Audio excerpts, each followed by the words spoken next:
As I got another rhyme, another rhythm for y'all to listen. I'm never quitting on my mission, I'ma roll with what I'm giving. Got some ambition, this new edition, filling positions.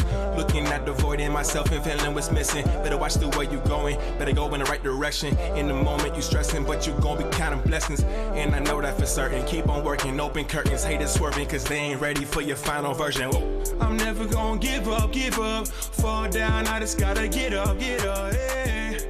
Cause this is my road. You're listening to the Tom Ficklin Show on WNHHLP 103.5 FM, your home for community radio. Good morning, New Haven. I'm Tom Thurston, and first I want to thank my friend Tom Ficklin for giving me the opportunity to fill in for him. Tom's recovering well, and just yesterday he sent me a really kind of important reminder that today, August 23rd, is the International Day for the Remembrance of the Slave Trade and its abolition, which was set forward by UNESCO to memorialize the transatlantic slave trade. And the reason that it's set aside on August 23rd is because it was the night of the 22nd and into the 23rd that the island of Saint-Domingue, an uprising began that eventually leads to the revolution in Haiti, the first and only country where the enslaved rose up and overthrew their enslavers and formed the nation of Haiti. So let's remember that, and let's remember the sacrifice and the heroism of the people of Haiti for bringing freedom to the Atlantic world. This is one of the most kind of pivotal moments in the history of the Atlantic world. And honestly, it isn't talked about nearly often enough and with that sort of emphasis. I'm the Director of Education and Public Outreach for the Gilder Lehrman Center for the Study of Slavery, Resistance, and Abolition. And today we're going to be talking about the Yale and Slavery Research Project, which was established just last year by President Peter Salovey to really investigate the role, the responsibility, the associations that Yale University has had with individuals and as an institution in promoting slavery, anti-Black racism, other forms of exploitation, to understand and explore that history, including its most difficult aspects, to see what the institution's ties are to slavery and racism, and to research, understand, analyze, and communicate that history. And, you know, I'm really fortunate to have with us three people that are part of that research committee. And the findings of the committee are not yet released, and that's going to be happening within the next several months. I think you'll be hearing a lot more about this in the immediate future, but we're going to get a little preview this morning. And with that, I want to introduce our three panelists. First, Tiana Reed, who is a joint PhD student in history and African American studies. Her dissertation project explores the hidden economic activities of enslaved and free people of color in Barbados, Jamaica, and South Carolina from 1670 to 1770. And as you can imagine, her focus on the research project is really on the kind of the early years of Yale, the 18th century and into the 19th century. So she'll be focusing on that, although I must say that all of our speakers have, just by nature of the research they're doing, have developed a real broad understanding, I think, of Yale, New Haven, and the role that enslaved and free people of color play in that. Next, we'll be hearing from Christy Charnel, who is going to be a third-year student at Yale Divinity School, where her studies lie at the intersection of theology, medicine, and anti-Blackness. And honestly, I don't think it could be a better place than the Div School, but also Yale University in general. There's so much work going on around, in particular, medicine and the social construction of the Black body, and that there's some wonderful people that I'm sure you're familiar with. And Christy will be focusing predominantly on just that question. What was the role of the Divinity School? What was the role of pastors, reverends, both slaveholders and abolitionists and their connection with Yale? And then finally, my friend Charles Warner Jr., New Haven born and raised, graduate of the New Haven Public Schools, and then off to Atlanta for his studies in sociology at Morehouse College. He's currently a behavior specialist in the New Haven Public Schools. He works with staff and students in the area of social and emotional learning and student support services. Charles is really active in community work. He's the chairman of the Connecticut Freedom Trail Commission, as well as a member of the board of directors of the Amistad Committee Incorporated and the chairman of the Dixwell Congregational Churches History Committee. So Chaz, it's really great to have you with us as well. And so Tiana, if I may, I'd love to kind of start off with you, and if we could talk a little about the kind of work that you're doing with the research project. Yeah, so I'm primarily focused and tasked with looking at Yale and slavery in the 18th century and a little bit of the 17th century as well. Also picking up information on Elihu Yale falls under sort of my umbrella and bucket. So late 17th and the bulk of the 18th century, looking at the early Yaleys, trustees, faculty, students, and slave ownership amongst them, but also trying to find the names of those enslaved people and who they were, and seeing if we can find out more information about their lives as they were either maybe working for students or faculty, or working to help build the college. We found quite a bit of enslaved people were involved in the process of building Connecticut Hall, and we will have more information coming out about that. And so looking at the labor that went into actually building the university, that's been one area that we've uncovered some information about how exactly that happened. But then also in terms of the financing of the university, that's sort of been one of the big things. How has the slave trade and slavery contributed to putting money into the university? And so it's been fascinating to uncover this information and to really see the relationship between Yale and slavery, but also Yale and New Haven and the state of Connecticut. And very much what's been important in this time period has been the fact that it's a colony. New Haven is still part of the colony of Connecticut. Connecticut's a colony. And so this imperial lens and making sure to contextualize that has been one of the ways we found all of these connections, because historically, Connecticut doesn't have it's not the South. It doesn't have hundreds of enslaved people on plantations, but that doesn't mean that it didn't benefit from slavery and the money that was made from slavery and things like that. So it's been very important. I think the sort of angle that I bring in from my own research is, when you know the pieces and how the empire worked in that time period, the British Empire at that time, and how the colonies fit within the mercantilist system and all of that, and how the slave trade was economically important in that time, you can see these connections, and you can find and look in different areas, and that really sort of distinguishing our work, at least in the 18th century, from other projects. And sort of in terms of other projects, most of them haven't really tackled the 18th century. It's kind of seemed like there's nothing there, but there's actually a lot when you know how to navigate the archives and dig for information and those connections. Well, I mean, certainly, I think you're right, everything you say. And while I'm sure our listeners are fully aware that there were enslaved people in New Haven, both as a colony and as, the early Republic days, is that I think, as you say, what often goes, like unmentioned or not really thought about as much as the role that the Connecticut, all of the New England colonies are playing in provisioning slavery in the Caribbean,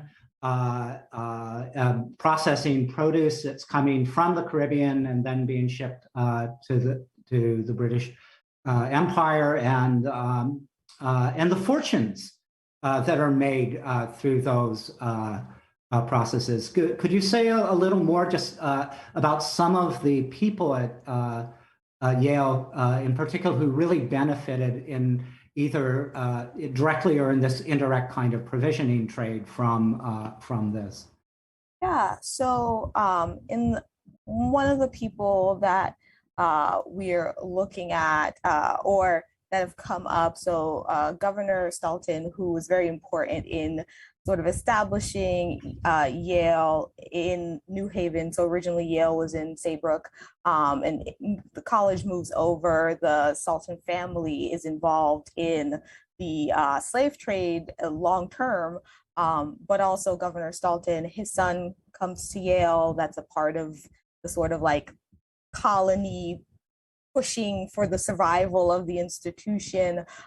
He owned an enslaved person himself, and then also he donated to the college. So there is all these kind of layers of how the slave trade, the son who went here would be a part of that, and how the family in multiple generations is connected to slavery, and then their relationship to Yale then also entangles the university in the slave trade and profits from slavery. So that's just one example of someone who's really prominent, especially in the early days. Governor Stoughton writes to Elihu Yale to help get him to donate. And so that's part of how the college will eventually become Yale College. So pretty big guy as far as his contributions to those early days of the Yale College. Right.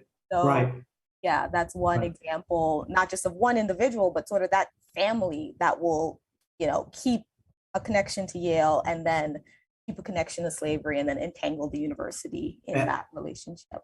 And I imagine that kind of, in other words, the capital that is, from which people draw money to fund Yale it would be hard to, that capital is accumulated in one way or another through slavery, because this is really the economic engine, especially for those of us in the New World, but that is really driving everything else.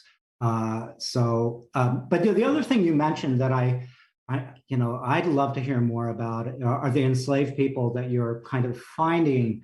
And what do you know about them? How and where are you finding information? Are they just right now names on a ledger, or have you been able to kind of dig deeper and find out more about their lives and their families and perhaps their descendants?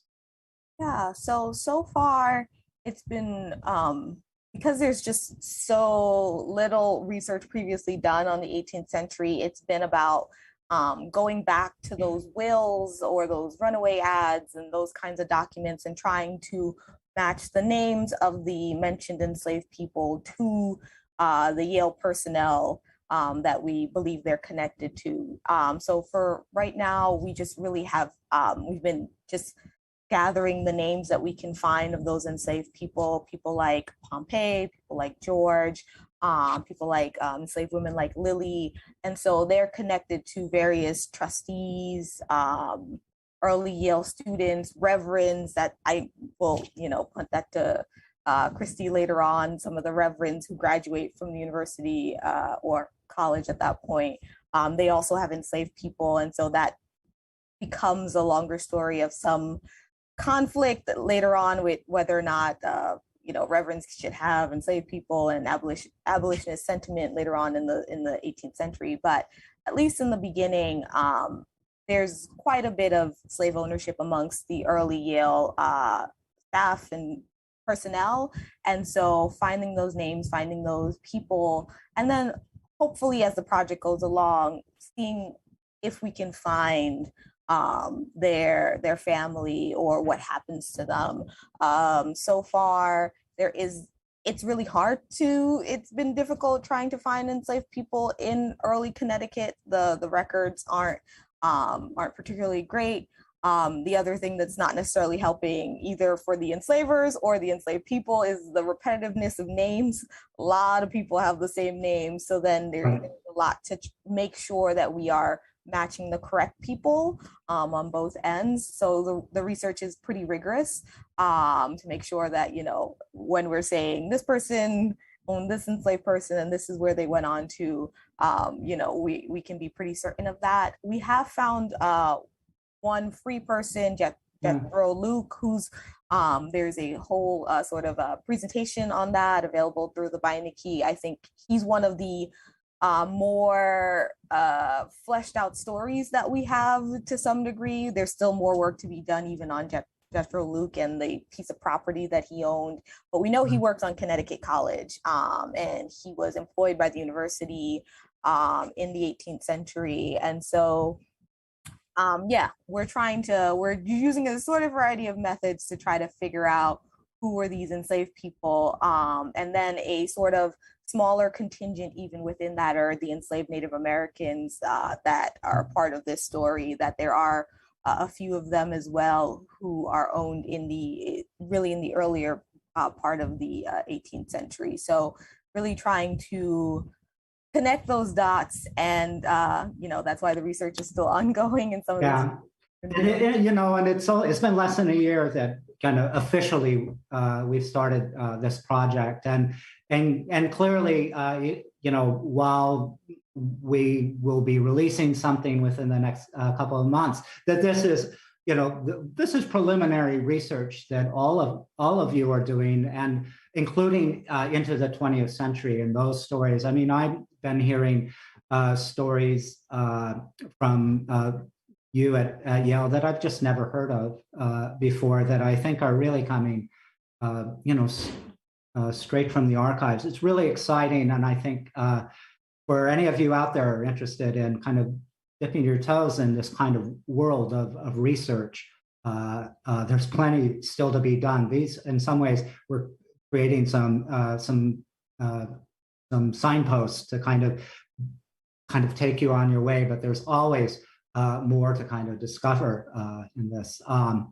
And when we get to you, Charles, I think the work that you've been doing is a great example of that. But let me go to Christy for a moment. And Charles, do you want to respond? I know that that as I said in introducing you, you're part of the New Haven community, and you're involved with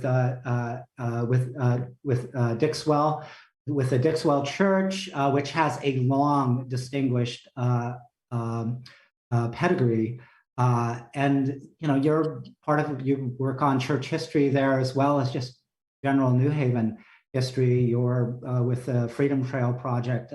What's your kind of thoughts about what this process looks like now and going forward? I think it's a great launching ground for further research, but I think the most appealing thing for me is being able to take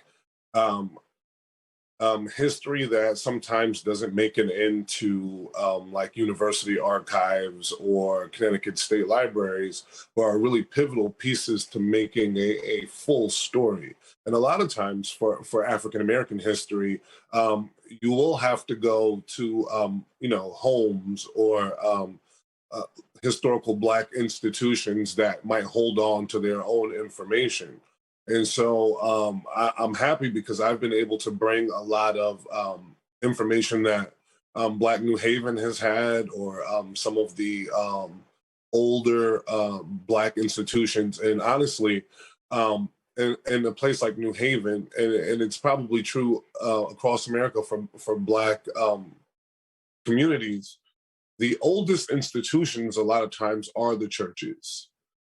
Because of segregation, the churches are one-stop shops for Black life.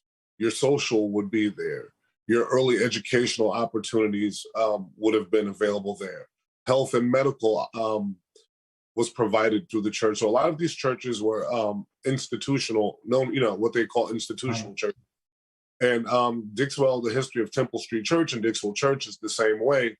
And so people who helped to found and foster that Dixwell Church, which is now 201 years old, tie into the Yale and slavery story, either through service to professors and or personnel at Yale, working at Yale in service capacities, and surprisingly, a huge part of the story that I want to share as early Black Yale students. Yeah, thanks. And I mean, I think what you say about the Black church, I mean, its role its institutional role in the community is so important. I know when you and I were working on the William Lanson statue and all the kind of research behind that, I was always so, amazed at the materials that are there in the archives of the Dixwell Congregational Church. Lanson was a member, and I mean, there are these resources that have been treasured and cared for by Dixwell and the other churches in New Haven. Sure, and Tom, I'd just like to mention, outside of Dixwell, there are some other old Black churches like Varick Memorial AME Zion Church, which is currently located right across the street from Dixwell Church, and it's on the Connecticut Freedom Trail, but they trace their founding to 1818. So Dixwell formally records their founding as 1820, although there was prior work before the official founding date. So Varick, has an old history as well, and they fit into the story. St. Luke's Episcopal Church fits into the story, and the relationship, honestly, between the university and the town, and the powers that be in the town, the white powers that be historically, and the Black community. Yale not only was a learning institution, but really created a leadership group that ran the city, the state, and the country.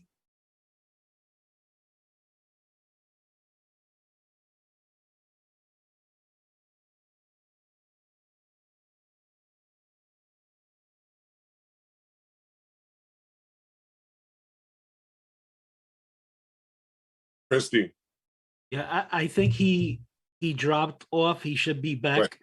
Right. So you guys could continue. Okay. Christy, did you want to hop in and talk a bit about your research? Yeah, sure. So thank you once again for allowing me to be here. I've had the opportunity this summer to work with the 18th and 19th century group in the Yale Slavery Working Group, where I've been able to uncover and pretty much look at Yale's relationship to religion and theology and New Haven in general. As we know, Yale, the way it was created, was meant to be a seminary for preachers at its foundational core. And even in general, this New Haven colony, the founders of the colony really had in mind for it to be a form of like a theocracy. So we see that like theology and religion has a big role with Yale and its formation and the ideology that it purports during the early 18th century, 19th century, and we even see the ramifications and implications of it till this day. So pretty much I had the opportunity to research the different Yale ministers that were coming out of Yale during this time period, the different sermons that they were publishing, the different work that they were doing, and just seeing the relationship between religion, theology, Yale, slavery, and more. I was able to find in a lot of like sermons and reading like this idea of like Christianizing Black people and indigenous folks as well. This idea that they're very much they're barbaric and they're needing of evangelicalism and being able to be tamed and civilized. And that was a lot of the outlook and the role of like religion during this time period toward Black people and theology. And so, yeah, I was able to like just delve into that, kind of get an understanding of Yale and New Haven, just like you were saying, Charles. It was very much like together. It wasn't really separate. It's very much a one one and more, like together, working together. I think nowadays there's kind of like this pseudo separation between Yale and New Haven, but we very much know they're integrated. But it was very much one, and the role of these congregational churches, like the First Church of Christ on the Green, and all the three like big churches on the Green, they play a role on what was going on at Yale, the different leaders at Yale, such as like for example, the first divinity professor, Professor Nathaniel Taylor. He was a minister at First Church of Christ, and there was very much this dual relationship between the congregational churches and Yale, and the different theologies that was purporting in both places, and also like if there was any critiques or any like debates and such, it'd be going through these different channels for the most part. So yeah, some things I was looking at. Well, I think it's interesting because when I hear you both talk, so much of the project, there's a through line right from the 18th century even until today. And I think that's one of the most interesting pieces because a lot of what I'm researching ties into what you both are researching and overlaps, especially with the influence of the Congregational Church on like the ideologies about slavery and freedom.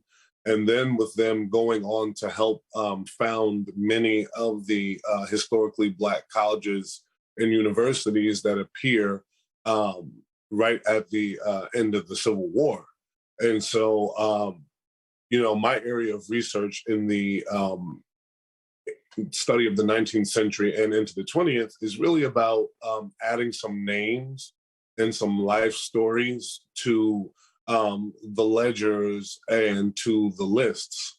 And so, again, we talked about the relationship also with the impact on Native Americans that were around. Well, one of the stories in particular that I really want to highlight in the final story, and that's come out in the research, is the story of one of Yale's distinguished graduates who had actually been enslaved as a young man. And his name is Thomas Nelson Baker. And he was enslaved in Virginia as a young man. And then eventually at about 21 years old, was able to make his way to Hampton Institute. And from being at Hampton, he established a close relationship with General Armstrong, who was leading the institution at the time. And through his relationship with General Armstrong and Congregationalists, he was able to make his way to Mount Hermon School and then on to Boston University, where he graduated at the top of his class. And then from Boston, he went to Yale and earned 2 degrees. And he earned a bachelor's. He earned a second bachelor's through the Divinity School, but he also earned a PhD in 1903, I believe, in philosophy. And him earning this PhD in philosophy in 1903 made him the United States' first Black PhD holder in the area of philosophy. And this is a man who I said had been enslaved as a youth in Virginia. And so these are the kind of stories that I want to bring to the forefront. And this is the kind of work that I've been like delving into the individual lives of people, Black people who, and I call it kind of being in the shadow of slavery, whether they were really enslaved themselves or the children of enslaved people or just contemporaneous with the institution of slavery. I want to make sure that those voices are heard and those stories are told. Thanks a lot, Chaz, and my apologies to everyone for cutting out like that. We had some technical difficulties at home. Christy, could we hear a little about the work that you've been doing with the project? Yeah, sure. So I was able to speak before. Okay. Right here, but that's no problem. But pretty much to piggyback also like what you were mentioning, Charles. So there were definitely ministers that were speaking like about like the different Indigenous folks and like the role that they as ministers had upon their lives. So when I think about like Reverend John like Sargent. He felt like it was his like duty to be able to go into these different lands and be able to pretty much Christianize them, kind of displace as well, bring knowledge and principles of Christianity. A lot of their ways he deemed as barbaric and insufficient, and he very much like condemned their like drinking, and he also even like took in some of the two little boys of Captain Hunapot and Nungawat. I'm sorry if I'm pronouncing it wrong, but like these are some of the role that he played in like trying to Christianize these people in their land. And I also think about like Eliza Willock, who also like he created a own like Indian charity school at Lebanon, Connecticut. And he pretty much believed that it was his role to educate these children. He believed that it was the duty to provide charity, quotations, he says, to those poor creatures, and they feeling that they're in need of Christianization. And he felt like it was the role of Christian denominations during this time period to unite and contribute to this cause. And this was in a text it was that he wrote, and it was called A Plain and Faithful Narrative of the Original Design, Rise, Progress, and Present State of the Indian Charity School at Lebanon in Connecticut. So pretty much he kind of sent this out to kind of like get fundraising as well, but also dictate the things that were going on. So these are examples of like different ministers that were coming out of Yale that were purporting these ideologies, these Christian ideologies onto different people across the world, and the implications of that. Go ahead, please, Tiana. I wanted to jump in really quick and follow up on Christy. You brought up Wheelock. Wheelock's Indian school actually goes on to become Dartmouth.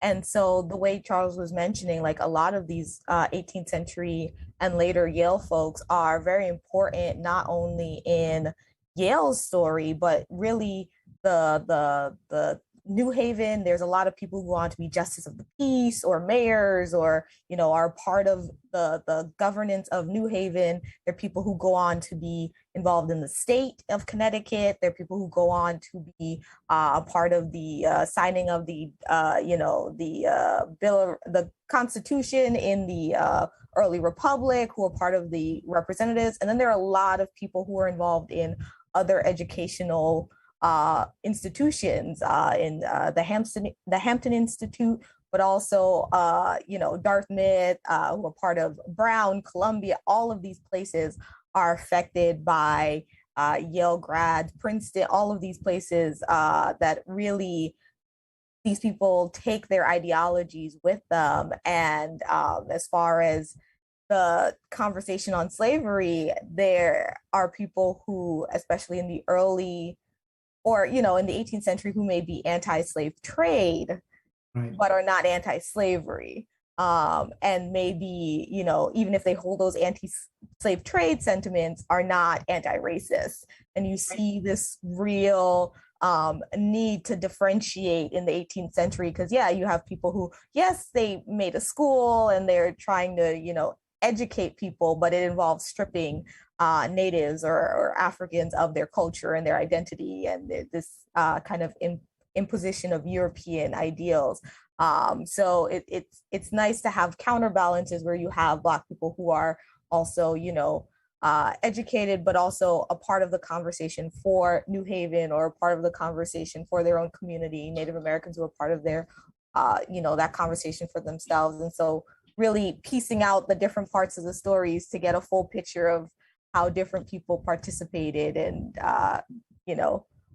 one, anti-slavery, anti-slave trade, anti-race, these are not all the same thing, but Ebenezer Wheelock is one real interesting person, especially given all that he is involved in, and his many writings on, how things should be. Yeah.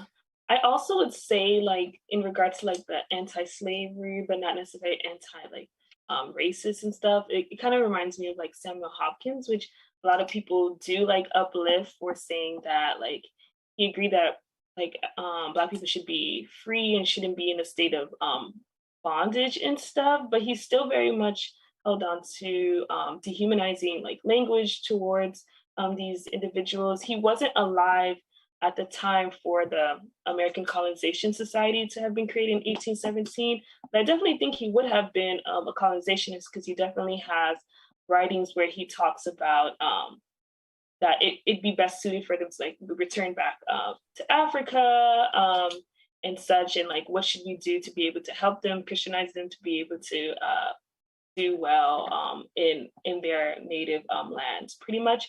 So though he was very much against like keeping them in bondage, and he thinking that it was wrong, and there's no way to be able to Christianize them and for them to learn the gospel and such if they continue to beat them, he still very much had language and ideologies that was still dehumanizing.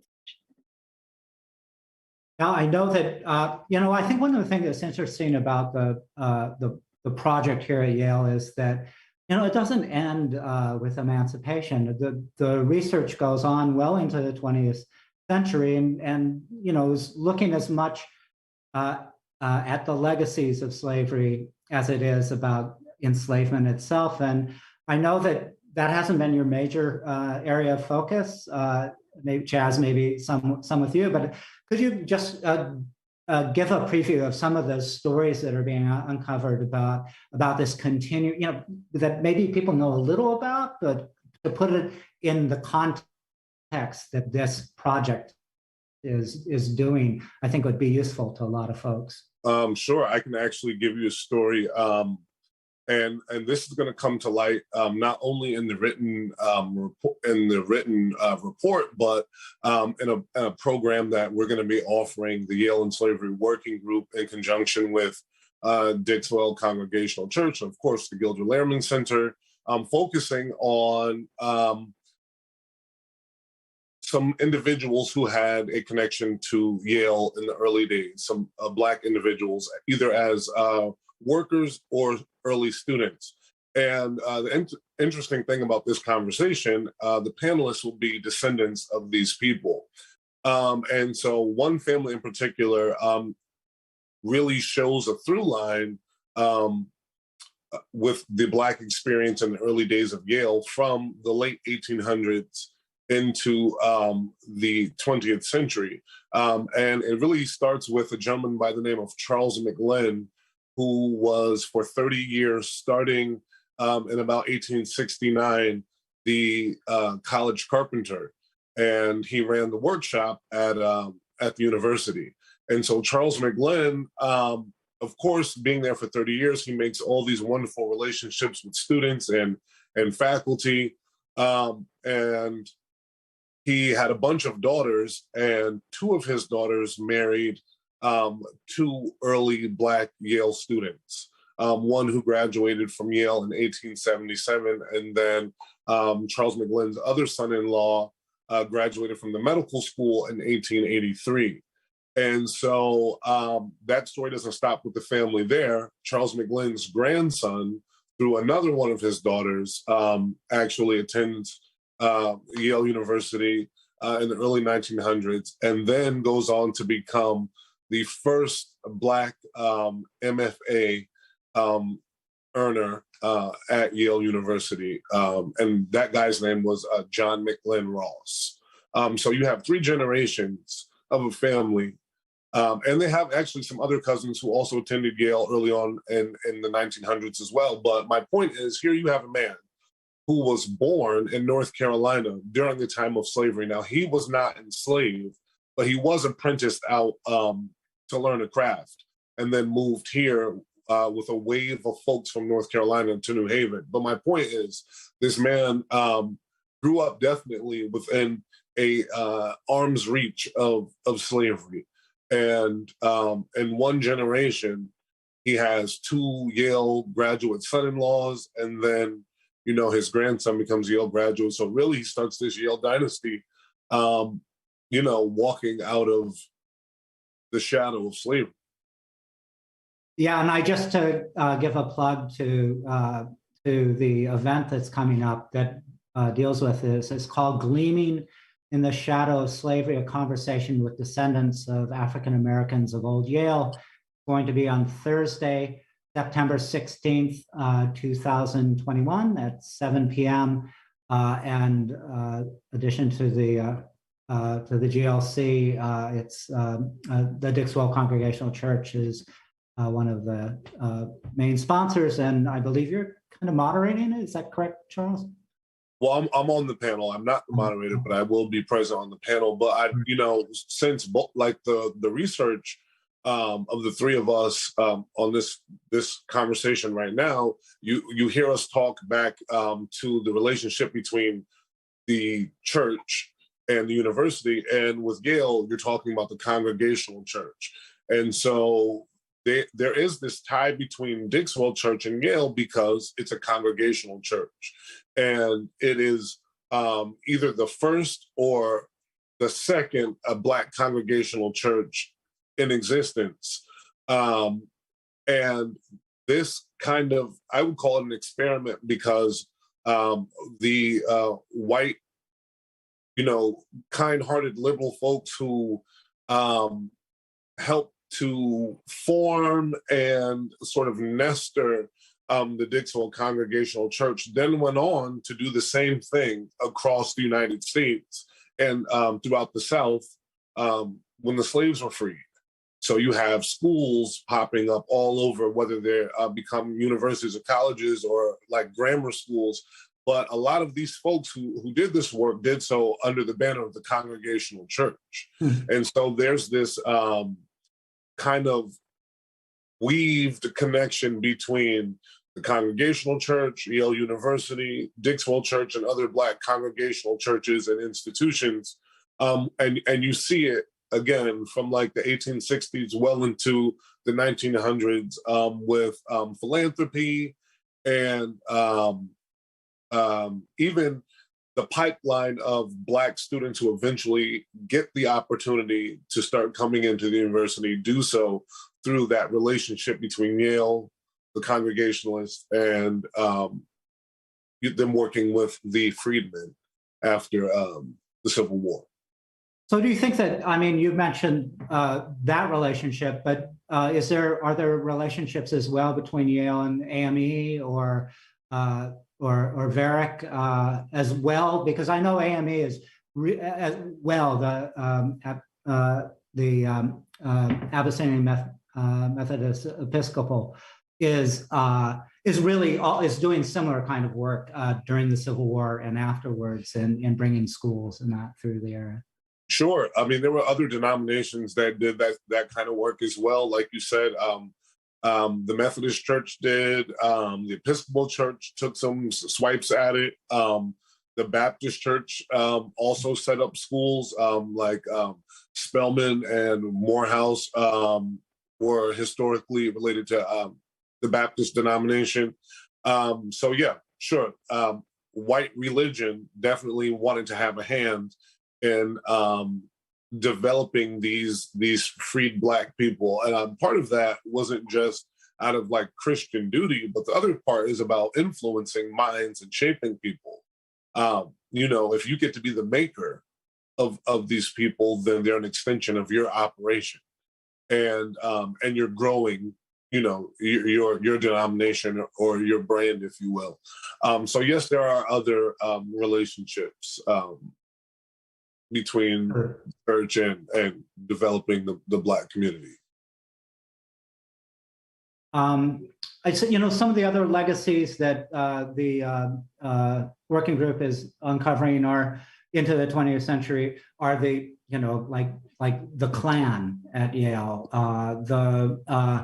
the way in which there's really a concerted effort to kind of create connections between Southern students and Yale, so that story, the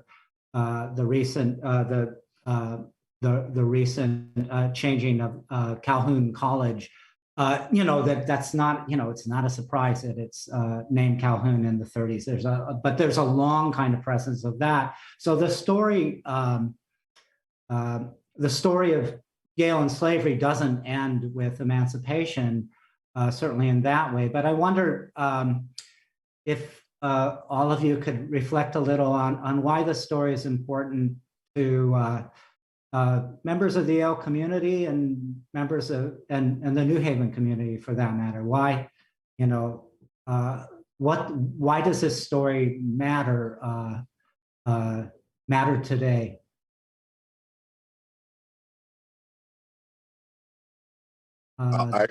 I'll go. Okay, thanks, Jareth. I would say it matters because number one, people need to know the truth. From a scholarly standpoint, if you really want to get the true lay of the land, then we really need to bring all parts of the story together. But it also shows you about like the truth of a people. It's very important for everyone, particularly for African Americans to know about their contribution, their sacrifice, and that they have a place at an institution like Yale that historically has been for the privileged and the wealthy. But it also makes an accurate depiction of what life was like what created the conditions of the institution of slavery, what slavery was like for people. It's not just like an academic study, it's the story of people's lives. And so I hope that people are inspired by some of these stories that come out. And I also hope that people understand that when you have privilege and power, it's your duty to make a way for people who don't have that kind of power and privilege. And I mean, the story is broad, the subject is broad, and there's so many important points that come out of this story, so many lessons.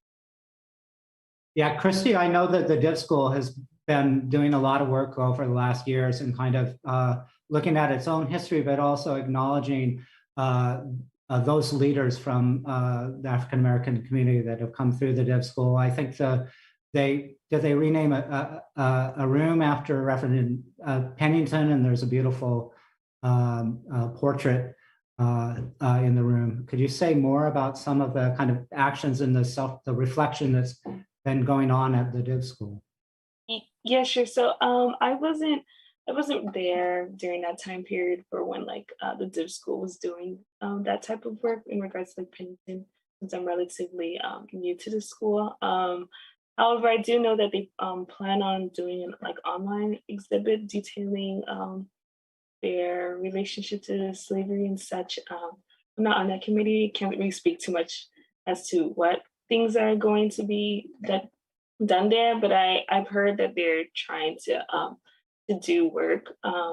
But nonetheless, in regards to your first question about why is this story important and such, and I just think that there's no Yale without New Haven, and there's Yale wasn't created in this bubble, and it just stays there. It very much had a lingering effect on people in the community, the nation, and the world. And we're very much still living in the aftermath of the residents of this institution and what it believed and what it continues to believe. And so I think it's important to kind of understanding of the history so we can see where this thread of ideology and philosophies come from and see how it continues to permeate today and to see how it has transformed in little ways to be able to fit during these times. Because I can definitely say the idea of these exploitations or these dehumanized languages and stuff like that is not something that has been relegated to the 18th and 19th century. Is very much alive today. And so in knowing that, we can be able to begin to tackle the different issues that are still alive and well in Yale and such, and pretty much to see just to see the things that are still here and what work we need to continue to do, and not to just leave it as a research, but have actionable things that derive from this that is not just from Yale's perspective, but very much integrated with the New Haven community to see like what exactly do they need, and like since Yale as an institution in general is just like we like takes a lot from New Haven, and New Haven really much like sustains Yale. So what can we do as learning this history? How can we learn that history, see what's going on today to be able to do more so that people 200 years from now are not looking at our ideologies and philosophies that we are doing today and be like, wow, like they're still doing the same thing, like, but it just changed slightly. So I think that's why it's very much important, because it's affecting people's lives day to day. And yeah.